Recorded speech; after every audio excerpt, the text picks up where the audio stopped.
When we think of Sapporo, we usually picture snow.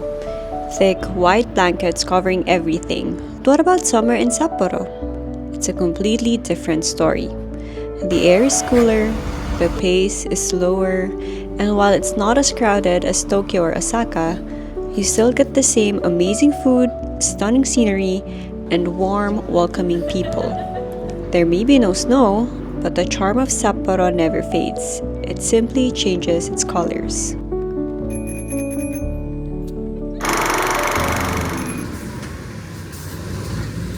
Our Sapporo adventure is almost over, but we still have a couple of days left to explore. Maybe it's because we didn't do enough research, but we were expecting something like Kuromon Market in Osaka, where you can sit down and enjoy freshly cooked seafood. Here at Nijo Market, it's more of a place where locals buy fresh seafood to take home.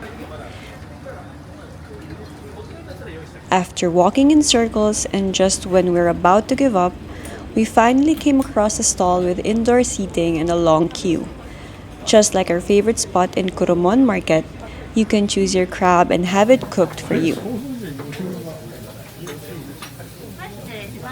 Arigato.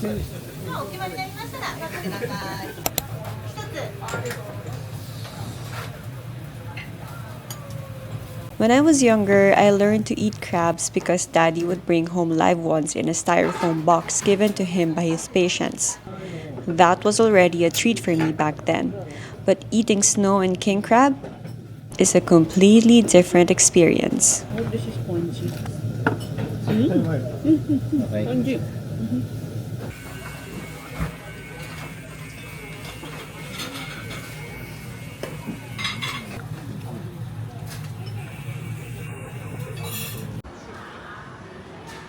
One thing about Sapporo is that its pace is slower compared to other cities, that spending time at a cafe won't sabotage the rest of our agenda for the day. Mermaid Coffee Roasters is a stone's throw away from Nijo Market, making it an excellent choice for our afternoon coffee. I wanted to try one of their cookies too, but I'm still full from our lunch. If you do happen to drop by, try Hokkaido Fresh Jersey Milk Cafe Latte.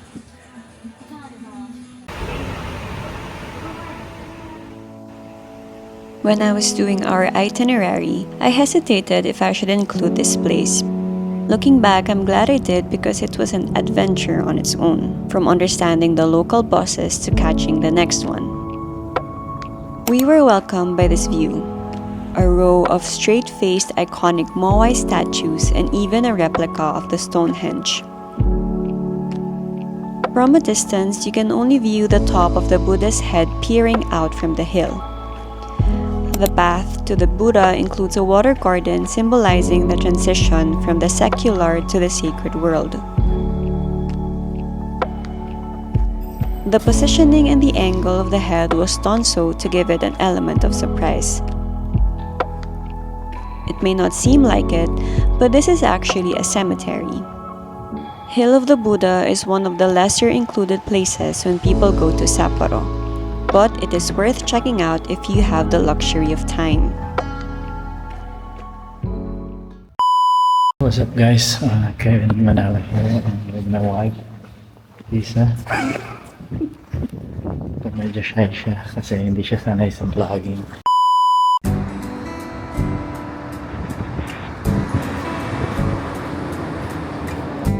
This park is around 2 hours away from the Hill of the Buddha, and I know what you're thinking, why bother going here?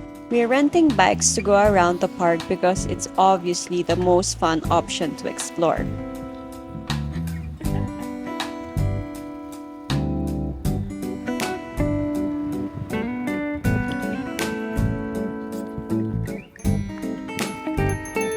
Can't remember the last time I biked. With just an hour left before the bike rental closes, our goal is to see as much as we can.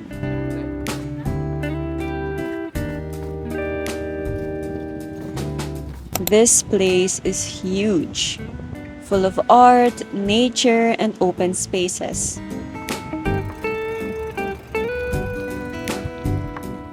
It's the perfect spot to just slow down and enjoy the last bits of sunshine. I'm filming through my iPhone because my camera's with Kevin on his bike. If you can see him from behind.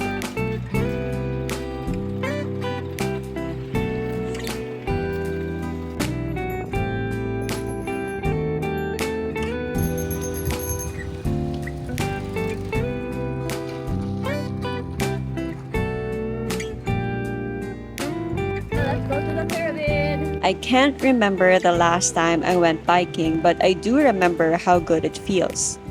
The wind in my hair, the warmth of the sun on my face. Just being here, being present, and sharing this moment with my husband healed a part of me I forgot was even broken in the first place. Let's go, besties, to the pyramid.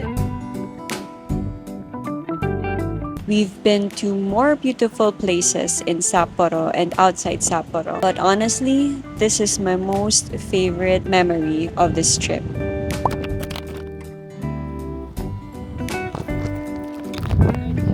my gosh!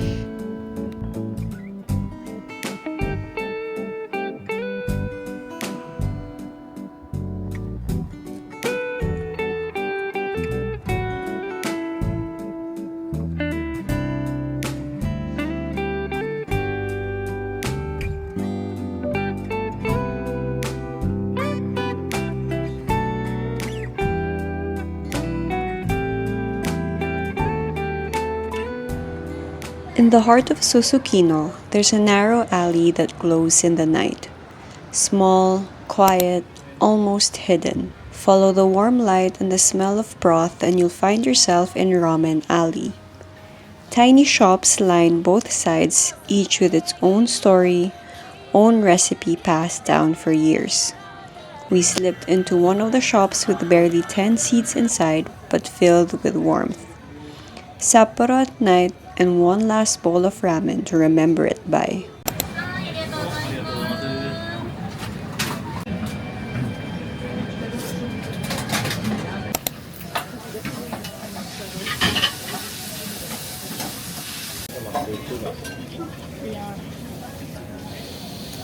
Ikan mo lang yun.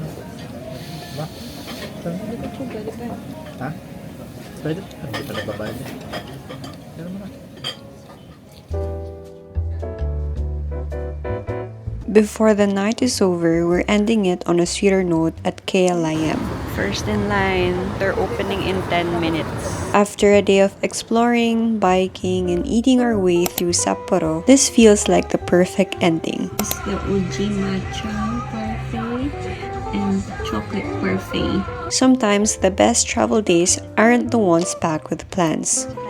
They're the ones that end like this, with good food, good company, and a moment that makes you wish the night would never end.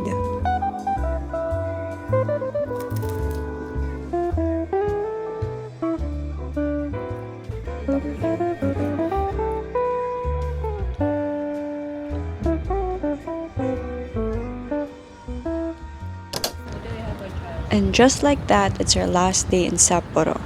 We're supposed to go to the Nakajima Park but decided to go to the Hokkaido University instead since it's nearer to our current location. I don't know what it is about universities, but I'm always drawn to visiting them whenever we can when we're in a different country. I guess it's my subconscious self imagining what it's like to be studying abroad.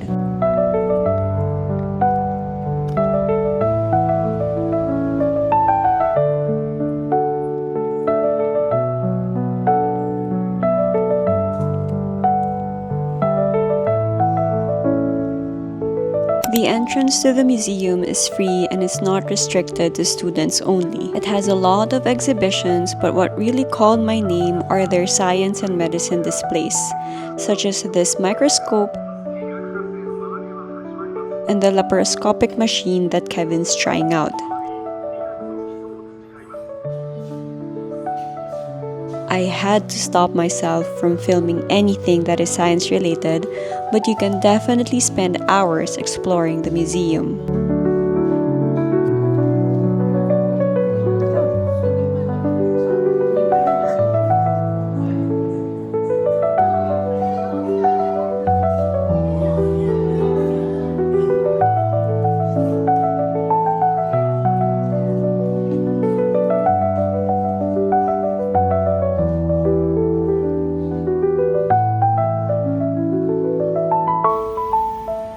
Just when we were about to get lunch, it started raining the moment we stepped out of the museum. So, we're taking a taxi to our next destination, Tonkatsu Aoki. Again.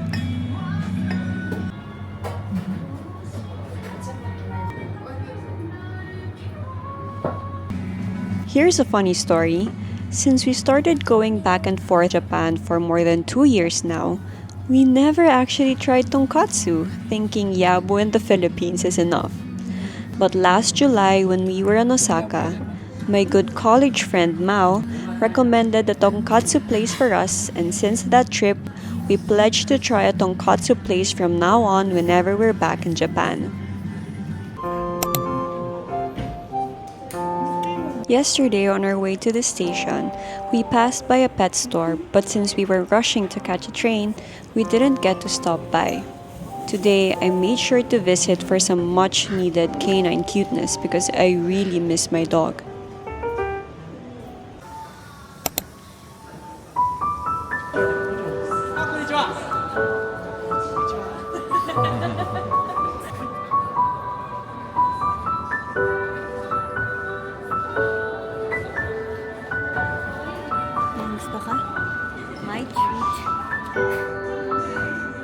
At this point, going to Mermaid Coffee Roasters has become a little ritual of mine because I couldn't leave without one last cup. What keeps me coming back, other than their excellent coffee, is their small but heartwarming gesture of escorting every customer as they leave, saying goodbye and thanking them for visiting.